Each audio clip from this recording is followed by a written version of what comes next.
Hello and welcome to the Sensibly Speaking podcast. This is Chris Shelton, the critical thinker at large. And this is Ruth McLeod, the Southern Atheist. And we are coming at you for show number 38. And we've moved around. This is Sensibly Speaking 2.0. We have totally moved our location here and set things up so it's just a little bit more professional for our viewing audience, of course. He got upset that somebody made fun of his Legos. Well, you know. It was me. I made fun of the Legos. Yeah, somebody. So. Somebody who shall remain nameless. Yeah, somebody, Ruth, who shall remain nameless. Yeah, she who must not be named. Well, whenever I would roll around, I'd roll into him and all that. Yeah, well. Anyway, not okay. Slightly more, professional look and feel here. And, she can still roll out of frame. There she is, rolling around. Full rolling faculty here. I'm gonna get stuck on this thing. Oh. Yeah, that's true, but... Oh my God, come here. Okay, and if you are listening out there, you can hear us on Stitcher, on iTunes... And you can Somebody's hear our trying to call phones Chris. going That's on. That's yours. It's not mine. That was, I don't even know. Totally yours. That's so not. Is it even on mute? It is on mute. Then what the hell? I don't know. Confusion reigns. Kind of similar to our political situation here in the United States right now. Wow, look at that segue. We have a little bit of, actually we have a lot of political stuff to talk about in this show this week, as well as some very inspiring and amazing things to also talk about in the later half of the show. Yes. Because we're going to be getting into Elon Musk and the SpaceX program. The real Tony Stark. Let's just go ahead and put it that way. Big time. Totally. Big time. Totally. Yes. So we will be going into that in some more detail. So also we want to remind everybody that it's, coming up not too far in the future. Make your plans. Road to Reason. It is Reason Rally. Road to Reason is the show that we're going to be on. Yeah. Reason Rally is coming up June 4th, Washington, D.C. We're going to be there, and we hope to see you guys there too. So road trip. That's right. Technically air trip for flying. That's true. Okay. So let's go ahead and get on with the news portion of our show.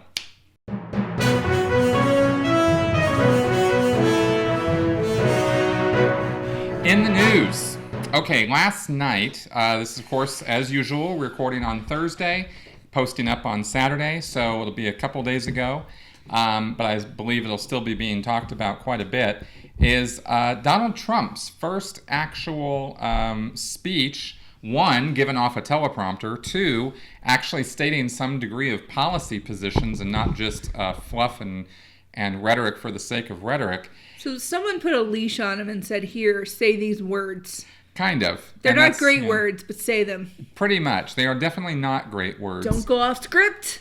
This was an address he gave by invitation at the Mayflower Hotel in Washington, D.C., and he actually gave some very specific ideas of some things that he has in mind for his presidency. Now, it seems pretty clear at this point that he is, he won all 5 of those states in the last primaries that were... Don't get me started. And so I think at this point, he is looking like... What are you people doing? He is going to be the Republican nominee. Now, it's not for certain. It's not 100% for sure at all. But given the voting record there, I had to laugh. Ted Cruz naming Carly Fiorina as his VP, that was laughable. That was laughable news today. I just couldn't even... Did you hear how Bonner said... Bonner? Whatever his name is. Speaking of the House. Boehner? Yeah, Boehner. It's, it's close. John Boehner. Not even a Freudian slip. I meant Former to do that. Speaker of the House. No, yes.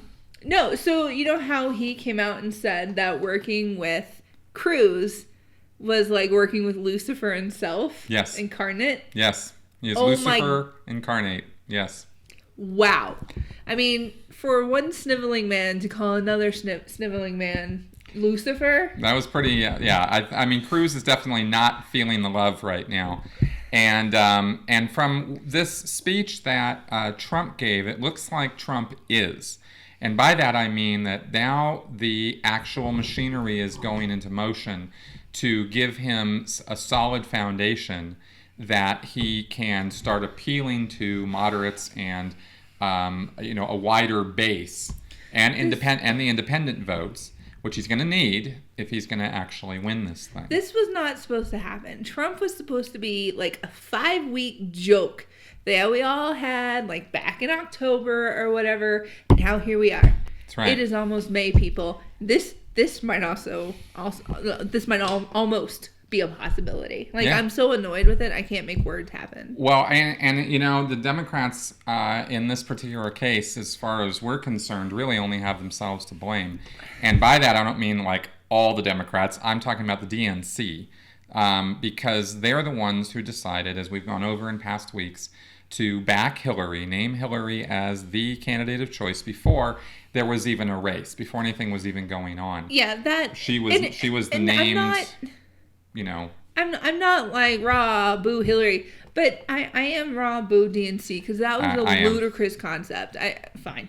That was ludicrous. I cannot believe that this is supposed to be some sort of democracy and we're even doing this. Like I know, it's very frustrating. I'm so disappointed in my own people right now. It's a little frustrating. In fact, it's very frustrating because Bernie was pretty clearly the more popular candidate. And I don't understand how they so come many out metrics. And they have 50% and then 49. Yet she gets like thousands of super delegates when he gets like 100. Like, what the hell is happening? What is that? That's what I'm talking about with the DNC. It means nothing, and it's stupid. Right. So we see the process, going as the process apparently goes. And so now the Trump, as we've said also before, and I still believe this to be true, never really expected to go this far. Never expected that this was what was going to happen. But who did? But now that it has, now he's taken it seriously, right? And this speech, I think, is a reflection of that. I mean, just in terms of the fact that he did have a written prepared speech, there are handlers behind the scenes who are doing, there are real politically savvy people now on his team who are putting policy positions in place and actually starting to work out, okay, this looks pretty real. And my thinking on this right now is that Hillary is not the popular candidate. No shit. Who's going to, according to polling data, is not going to take down the Donald. Bernie could have. And that's where I really look at the DNC and I just go, guys, you really blew it on this one. No, I refuse. It's not that I can't. I refuse to envision Trump as our leader. I can't. Well, I'm going into full white girl. I can't even. I hear you. And I don't want to come across at all like I am promoting Trump or in favor of him, because right now I think between Hillary and him, we're between the devil and the deep blue sea. I don't like either one of them. But if we were to have a Trump presidency, this is a preview of some of what we would be experiencing or looking at. We're going to go over some bullet points on this speech because it was an important one. It was also full of not just hype and fluff, but pure contradiction. And usually, a friend of mine on Facebook noted that usually with politicians, they'll have a platform position or policy position, and they will push it, and it takes months before they're contradicting themselves. And here in this speech that Trump gave in that was about 35, 40-minute long speech, he contradicted himself from one sentence to the next. It was fascinating. Basically though, there were some good points that he made, and there were some solid points that he made in regards to our foreign policy, even points that we've talked about here. Our foreign policy, admittedly, over the last 20, 30 years, has been a little random, a little strange. a little bit like, what, especially with the Bush administration and the wars that we got ourselves involved in, invading Iraq and Afghanistan and those places. That was just completely wackadoodle. And it hasn't been, we haven't had a very solid, this is our stance on foreign policy, right? We haven't really had that. And Trump is taking advantage of all of that, of course, and pointing out that that's been the case. He says, it started off the speech, and the whole motto of the speech was America First, which historically speaking, if you don't know this, is an isolationist attitude, right? America first, pull in the flippers, and our country. Fuck everybody else. Yeah. We're the only ones who are important. That's right. And this actually goes back to the 1920s. Charles Lindbergh was pushing this motto. It was an isolationist motto. Now, what Trump laid out here, or some of the things that he talked about, and I'm not going to spend a long time going over this, but he said our resources are overextended, our allies are not paying their fair share, and by that, he specifically talked about the fact that some of the agreements that we have with our allies are that 2% of their GDP is supposed to go towards security or defense. And some of our countries, some of our allies in Europe are not paying that much. I think we're paying much more than that. Personally, I believe our military budget is more than 2% of our GDP. Well, it's over. Anyway, this was a point, and this was even a point that apparently Obama was talking to our EU allies about last year. Mm-hmm. So he also said our friends are beginning to think they can't depend on us, while our rivals no longer respect us. And I think by that, Trump has a confusion between the word respect and fear. In fact, I know he does, because this is the same use of the word respect that we used to use actually when I was in Scientology in reference to David Miscavige, the guy who would run around beating people if they didn't give him respect, right? And America no longer has a clear understanding of our foreign policy goals. In other words, there isn't a clear statement of what America's foreign policy actually is. All right, sure. And that there's some truth to that. However, one of the points made in an article that was put out by Reuters, I love saying that word, Reuters. Are you sure that's how you say it? Oh, I am so sure that's how I say it. One EU official was actually quoted as saying that, the idea of a two-pillar world, in other words, Russia as a superpower and America as a superpower, is no longer a realistic worldview, because when the wall came down and all that, since the 1980s, things have changed. Things have changed quite a bit, and so it's a simplistic and unrealistic view of how foreign policy should be conducted, and it's not one size fits all. And that is, I think, a valid point as well. But it's definitely true that we don't have a clear idea of what exactly our foreign policy has been or should be. So the thing... Kicked a chord. Oh, okay. We're good, sorry. All right.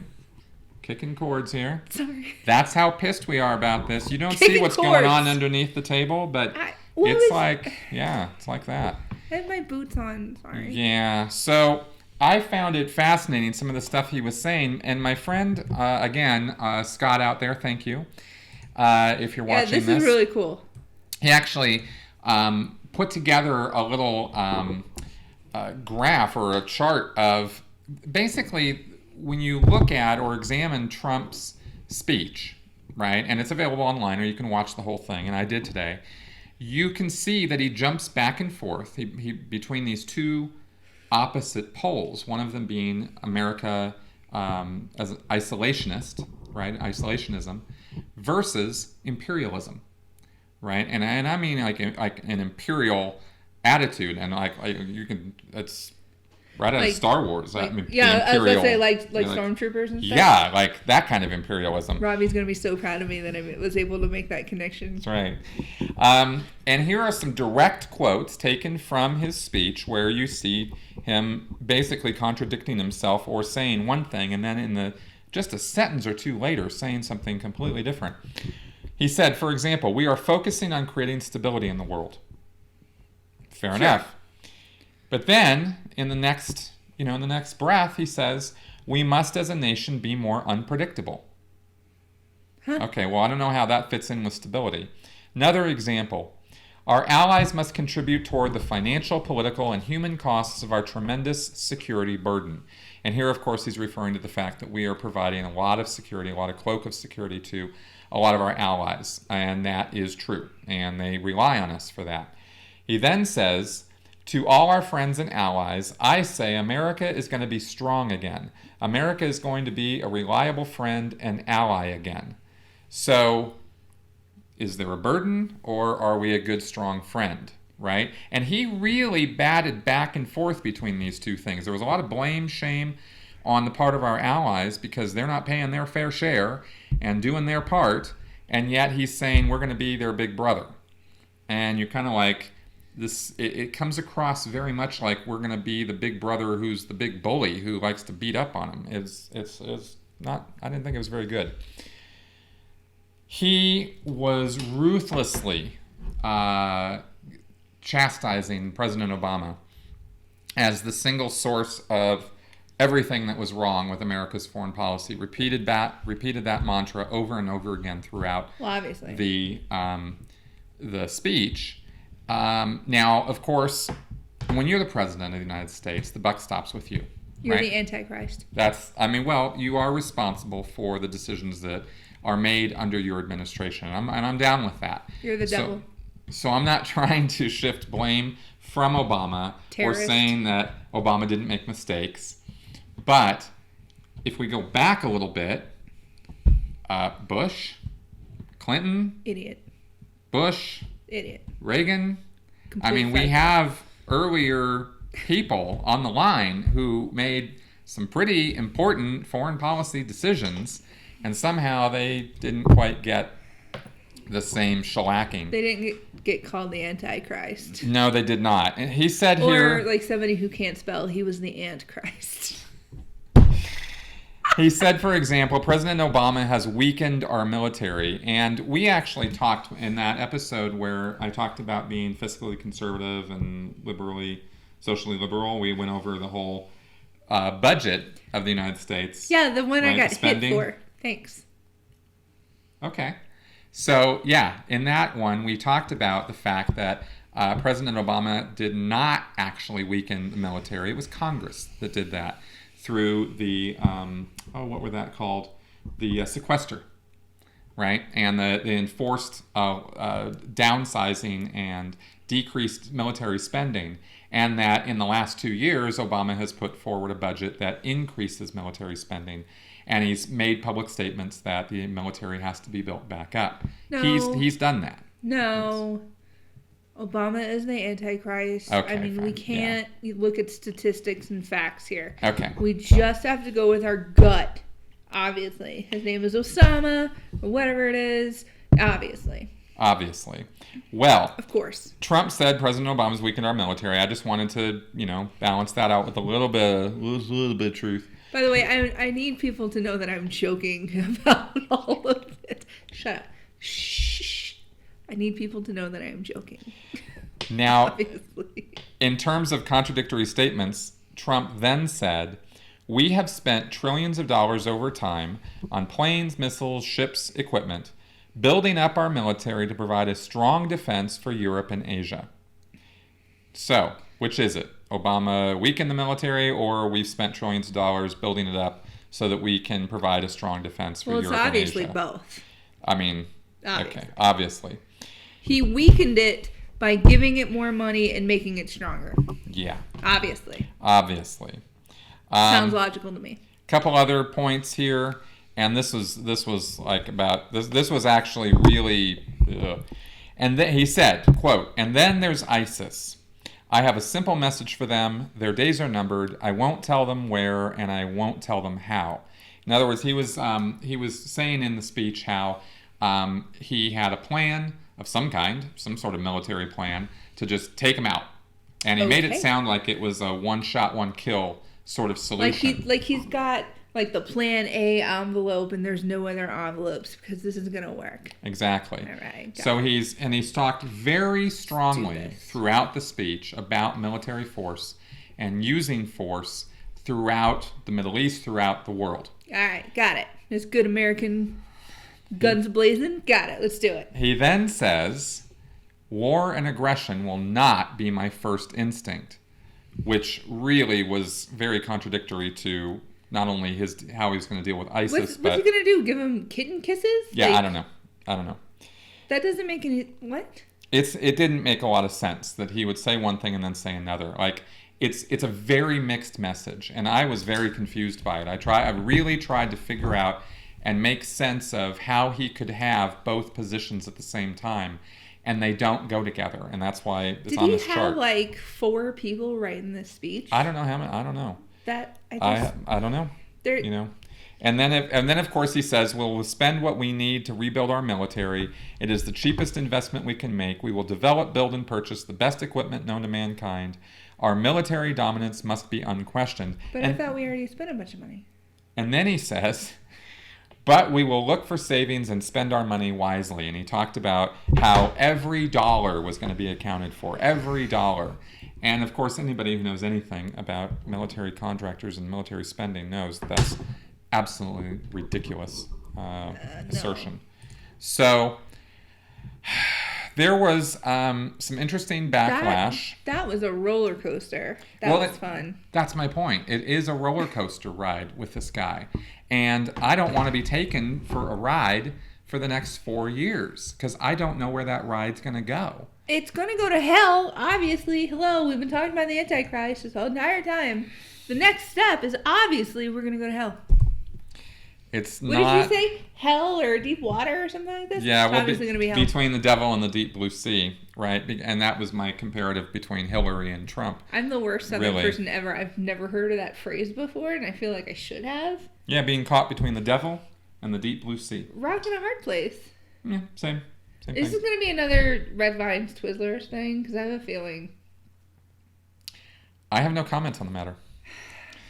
So there was some interesting, I mentioned earlier that there was some alarm created amongst some of our allies. Reuters reported on this. Yes, Reuters reported on this.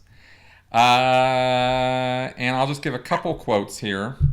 Germany's foreign minister, quote, I can only hope that the election campaign in the USA does not lack the perception of reality. The world's security architecture has changed, and it is no longer based on 2 pillars alone. It cannot be conducted unilaterally. No American president can get around this change in the international security architecture. America first is actually no answer to that. And that's Germany. Sweden's prime minister and foreign minister said he heard Trump's speech as abandoning both democratic allies and democratic values.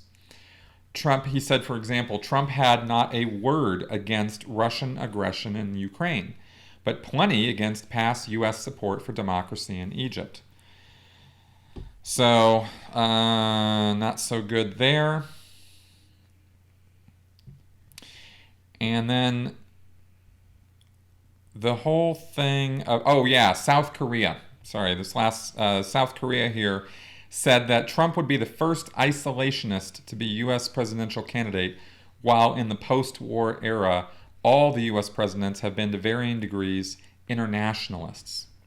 Saying the U.S. will no longer engage in anything that is a burden in terms of its relationships with allies, it would be almost like abandoning those alliances. It will inevitably give rise to anti-American sentiment worldwide.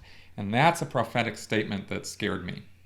Because if that's the reaction that our allies are having to Trump's speech and our foreign policy position, we're making our allies into enemies, which is exactly the opposite of what Trump is standing on a podium saying we should be doing. Yet he's doing exactly that. Well, the thing is, it's completely impossible for us to completely withdraw from some of these countries and not put in the kind of support that we have been for decades. This is going to completely ruin our ties with these countries, and we can't do this. And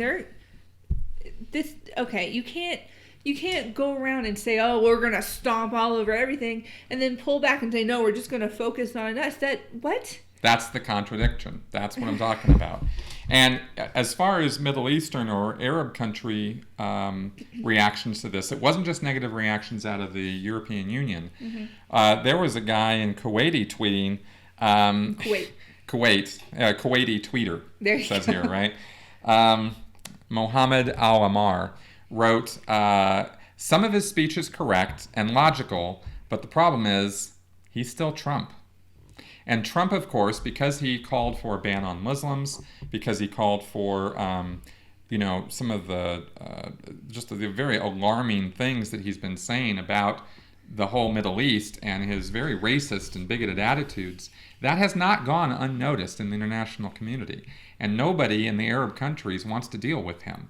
They look at him as a racist and a bigot. It's like he's completely forgotten that they have social media over there. Kind of. They're capable of not only seeing everything that he says, they can see it live. They can see it as it's happening. Exactly.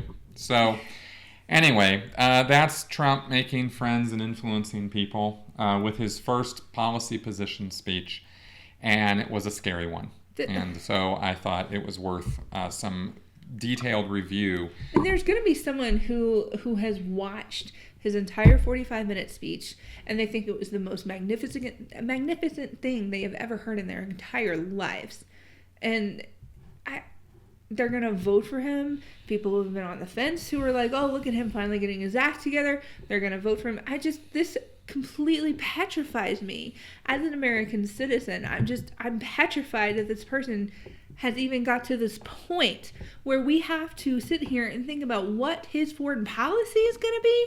No, this was supposed to be a circus act that's been pushed under the rug months ago. And here we are. Yeah, here we are. And he's winning primaries and bullshit.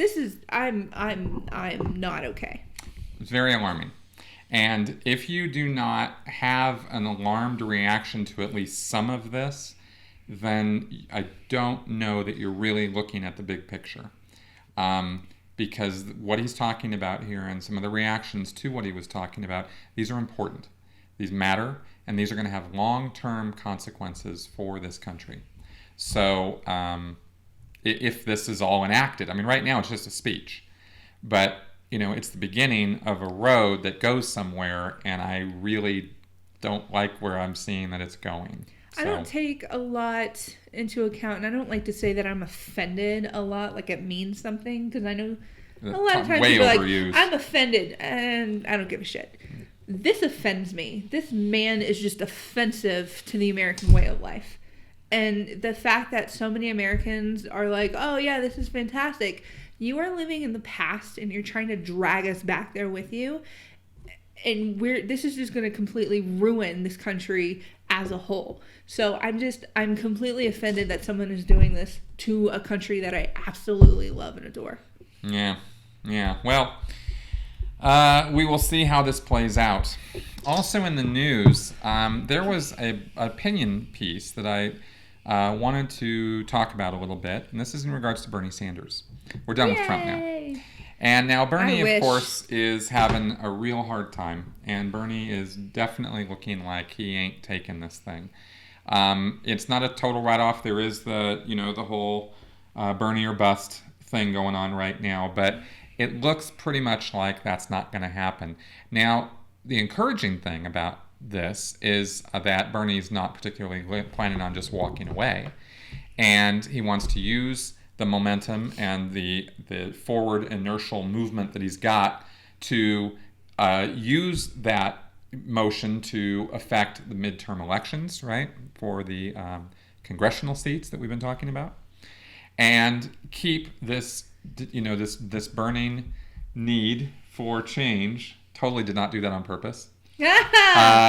To create some forward progress. And what was author Noam Chomsky was saying that's it's a very real possibility.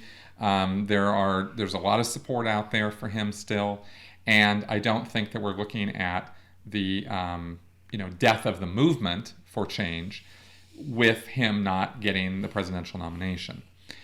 Now, some of the policies that he stood for, though, or stands for, I think, are worthy of comment. This particular author, Pete Ross, wrote an opinion blog piece about Bernie. He's an Australian. And this is sort of from an international perspective, and that's what kind of caught my eye about this. And there's just a couple parts that I'd like to read from on this. It's a good article, and we're putting the link up in the show notes. But he says here that people who think that Bernie is, Karl Marx redo, and that he wants to turn the U.S. into a communist nation, need a bit of a reality check, because we don't have much of an international perspective here in the U.S. unless you go, out of your way to listen to the BBC or, I don't know. Anything intelligent. Any other non-U.S. news source, I guess I should say. Turn off Fox. Yeah, not Fox. Not MSNBC. Yeah. Just none of it. Yeah. Anyway, here's what Pete had to say. He said, around the rest of the world, Mr. Sanders represents a point on the political spectrum that is mildly left of center. And here in the U.S., of course, he's regarded as so far left that he's blown the scale, Not true. His quote, wacky ideas of free education, free healthcare, regulating banks and corporations, and so on, are all actually staple ideas of many of the happiest and most prosperous countries in the world. Don't believe me? Take a look at the happiest countries in the world index for 2012. The U.S. doesn't make the top 10. No shit. But almost every single country that does has the kind of policies Mr. Sanders is promoting at some level. Looking at other candidates, Hillary Clinton would in most countries be considered right of center, which I fully agree with. She's definitely not left-leaning. And Donald and Ted, they are so far right of center, you couldn't plot where they exist, right? They're off the spectrum. So Bernie's critics always seem to be asking the wrong questions. The most common one is, this author, Pete here, the most common one I see is, how is he going to pay for all this? This question misses the point entirely. Even if economists say that he can't, does that really invalidate everything he's aiming to achieve? And this is the view I always had of Bernie, right? Is I knew we weren't going to get half of what he was asking for. Of course not. Or pushing for. But we're talking about a philosophy and a political push and a movement in a direction that is that puts us in the direction of some of the happiest countries in the world. Right? And maybe he could have actually gotten universal college education passed, right? Or he could have a reinstatement of Glass-Steagall, right? Which would have cut off, some of this corporate nonsense. Why does it have to be all or nothing, right? Well, he can't get those things, so I'm not voting for him, right? I never thought that was a very sound... You know who you are. You've thought that way. You know who you are. That's right. I'm ashamed of you. Now, the other elephant in the room is that the current political status quo is to spend over $500 billion per year on the military. So you're against universal health care or college education because you don't think it can be paid for, but you're happy for your government to spend that amount of money on your military when the last time you actually had to defend yourselves was over 2 centuries ago. And I know in saying, some people's heads are going to explode when I say that because they're going to go 9/11. And I'm going to... Look here. We did not attack the countries who were responsible for 9/11. Didn't happen. We didn't go near those fucking countries. So don't give me this bullshit that we had to defend ourselves against 9/11. Nuh-uh. We gave the people, on 9/11, their shit. We trained them. Don't start with me. This isn't like a conspiracy. Oh, Bush did it. Nah. No, CIA fucking did it. And we did not even pretend to go to war with the correct people. No, don't. Yeah, so. White girl can't even. All right. Pete goes on to say, the war on terror started with over 3,000 people being killed, 9/11. It has since cost the U.S. over $5 trillion. Money that could have been used to save far more lives than were lost in the first place if they'd been provided with adequate health care. And actually, if you think about that for just a second, you'll see that that's the most sensible, reasonable statement that could possibly be made about where our money goes. If you want to save lives, invest it in saving lives. All right. How many people do you know who died because they couldn't make a Medicare, or they couldn't get on Medicare, or they couldn't make a health care payment? We know somebody. Yes, we do. So Yeah. don't give me that bullshit.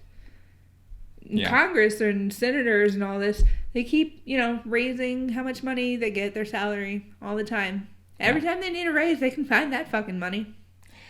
Yeah, well, the last bit I want to read from this. So when we talk about free healthcare, for example, we know it isn't free. Now this is again, somebody in Australia talking about this, right? Same thing, I'm sure, could be written by somebody in the EU, or even in Britain, for that matter, where they have universal healthcare, or Canada. Wow, actually, or any other free democratic nation in the world. Huh. So when we talk about free healthcare, for example, we know it isn't free and are happy to accept it. We recognize that the good of many outweighs the selfish wants of the individual. It's easy to tell someone that if they want healthcare, then they should pay for it, until you are the one that gets struck down by misfortune and has to pay through the nose because the government has privatized everything. We also recognize that while it might be more difficult to reach the stratospheric heights of billionairedom here in these other countries, it can be done with a lot of hard work.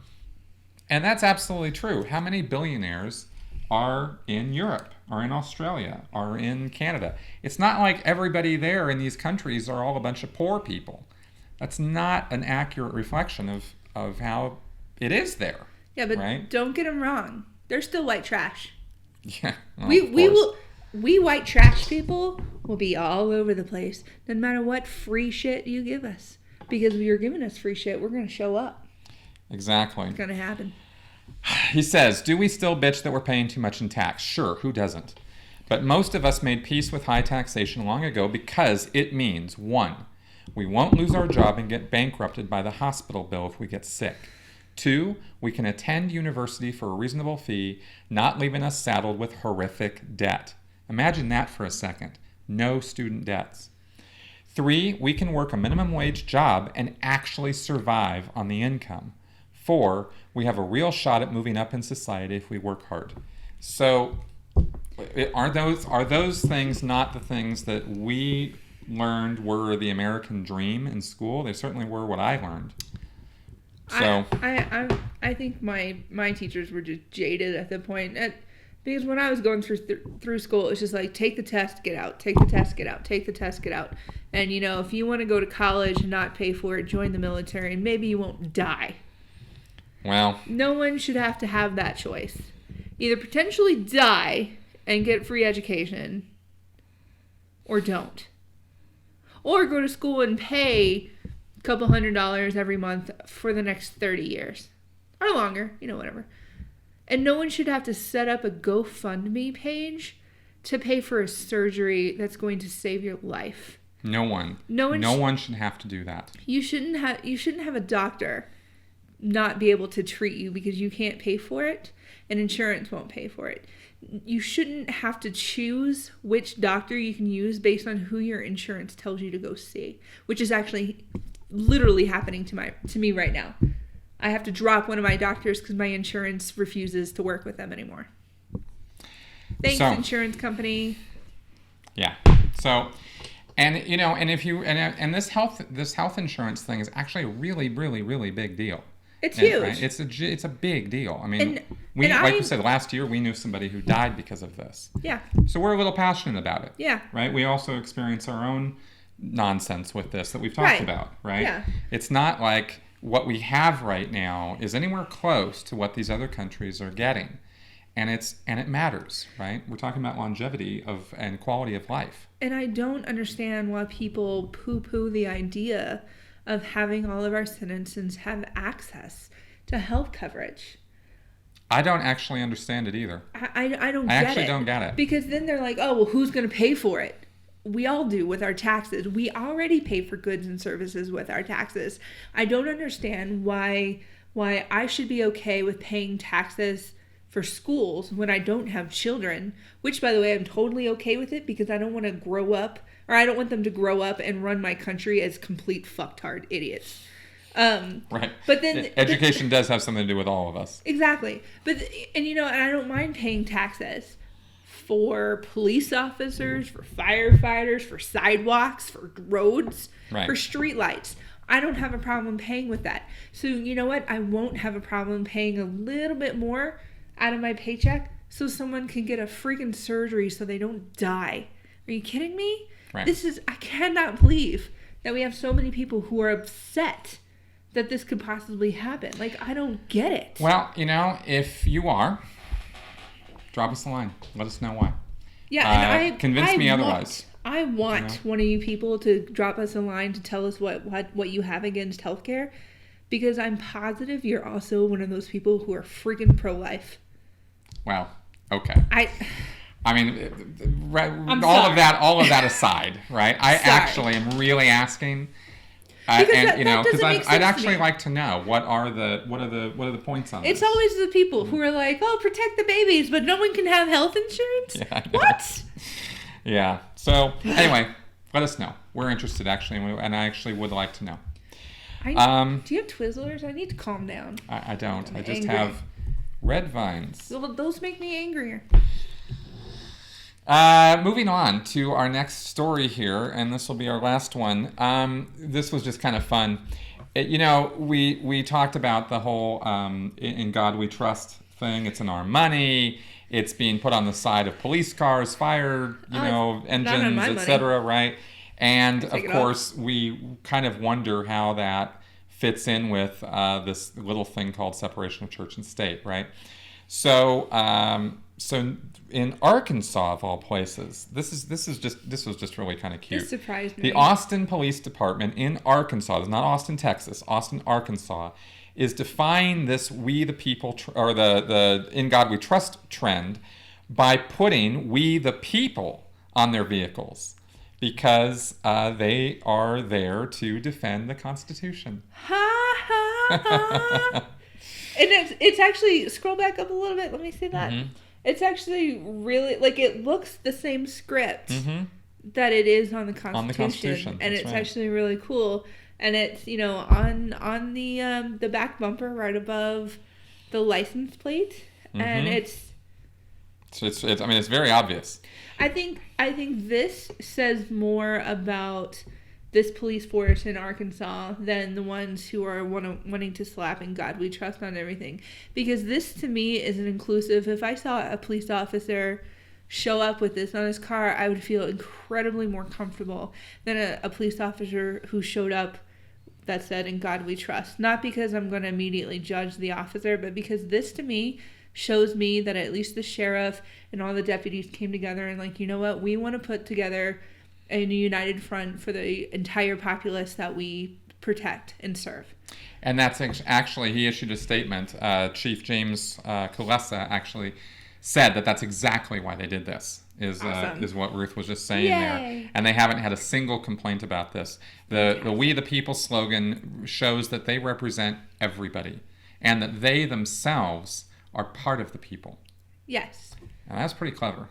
And, that's something I think sometimes people forget, that these police officers are there for us, to serve us, but they are also there for their own families, for their brother and sisters in blue. And they're amazing human beings who are able to step up there and do their job and do it amazingly well.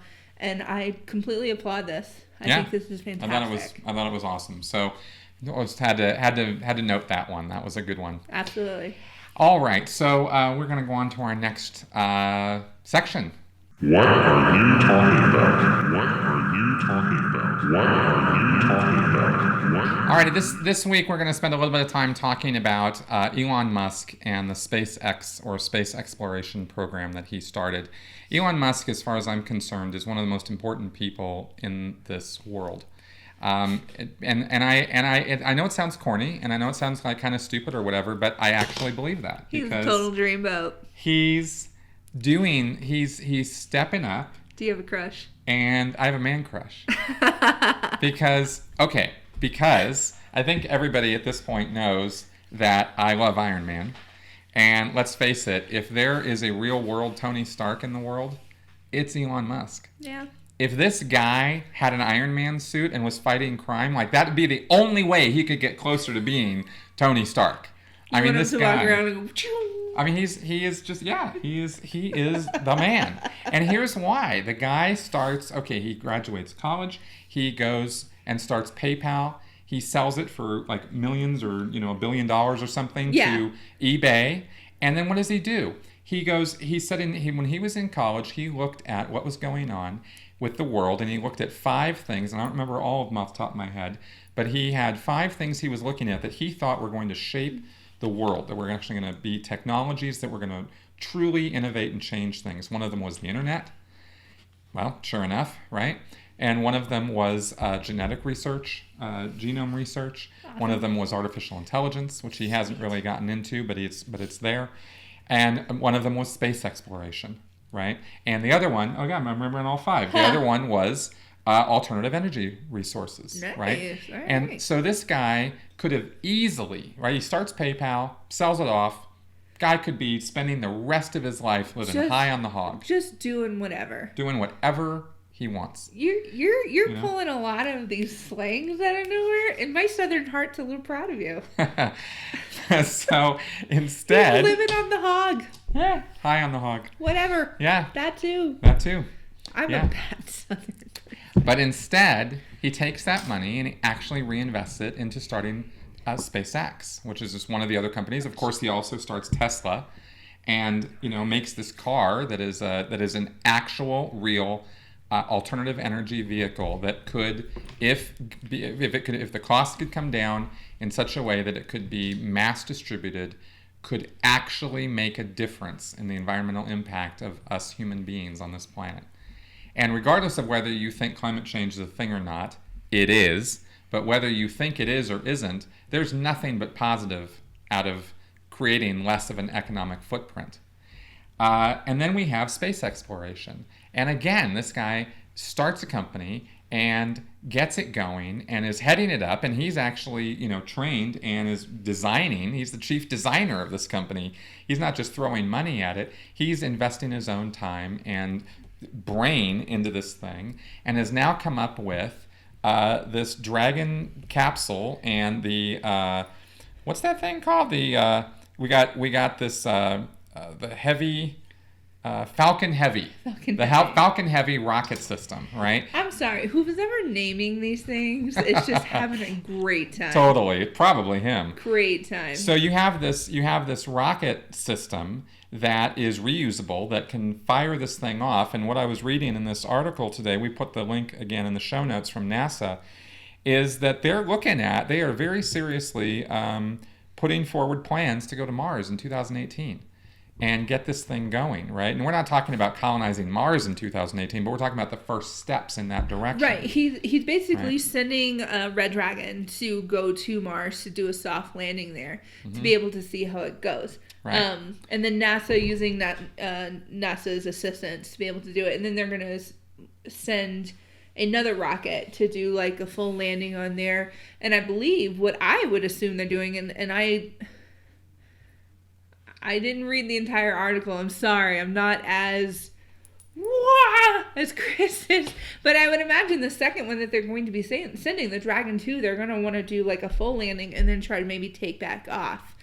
That's what I would think. No, this is reusable stuff. And, so that's what I'm saying. Yeah, the whole plan with this is actually to start taking payloads and equipment and raw materials out there to start colonizing. Right. And with this system, they have 3 immediate targets that they could go for. We could do the Moon, Mars, or Europa.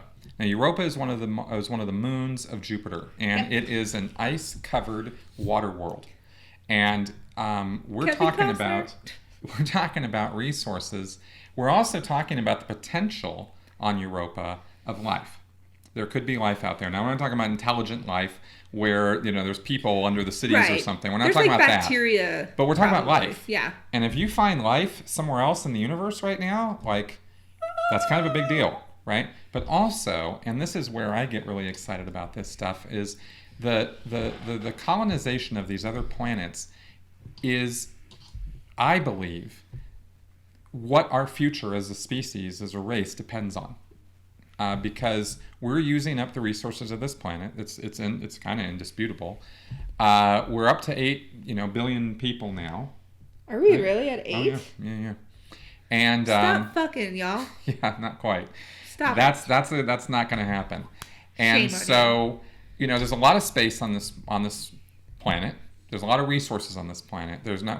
Even Bill Nye admits we're not going to run out of fossil fuels on this planet. But the climate change situation, the overcrowding on this in certain areas of this world, these factor into a situation that's not so great.